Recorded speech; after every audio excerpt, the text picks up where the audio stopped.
Tonight, what I'm going to challenge you with is what does it mean to be your best personally? How are you created? Who are you made to be? What does it mean to be your best? That's what we're going to really get to at the heart of this thing as we go through that.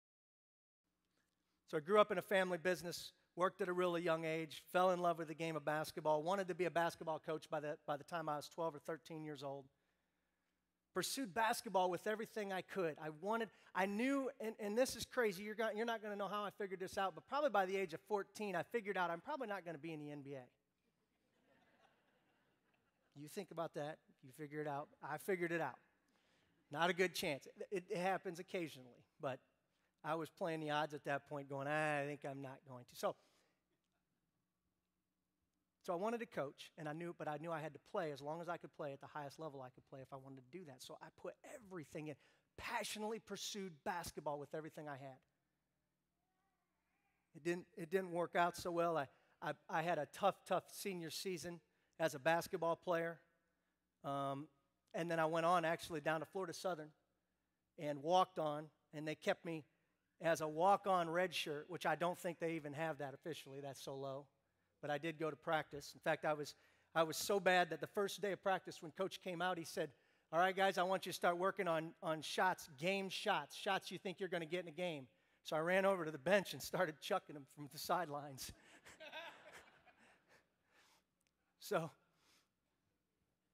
perspective. Those challenges shaped my perspective. Those things shaped my perspective. I wanted to coach. I stayed involved in business as I got out of college. I went to work for a small NAIA school as an assistant coach up north. When you're working at an NAIA school, you need to keep your day job. And so I was also pursuing things as an entrepreneur. I was trying to carve out my identity in life. I was working 100-hour weeks. I was passionately pursuing both sports and business at the same time in my life, killing myself, trying to be the best that I could be, trying to be the best that I could be. I think finally we figured out that there's something to the fact that a 4-year-old and a 5-year-old and a 6-year-old always asks what question?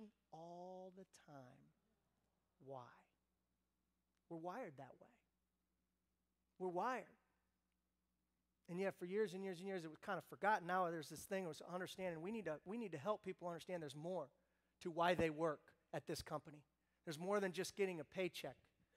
There's more to this. And it's a powerful, powerful thing, whether it's Toyota or Zappos or Chick-fil-A. There's a powerful, powerful thing behind helping people understand there's a bigger purpose here. It's also powerful and starts, though, with the individual and what their purpose is and understanding that. Do you understand why you do what you do?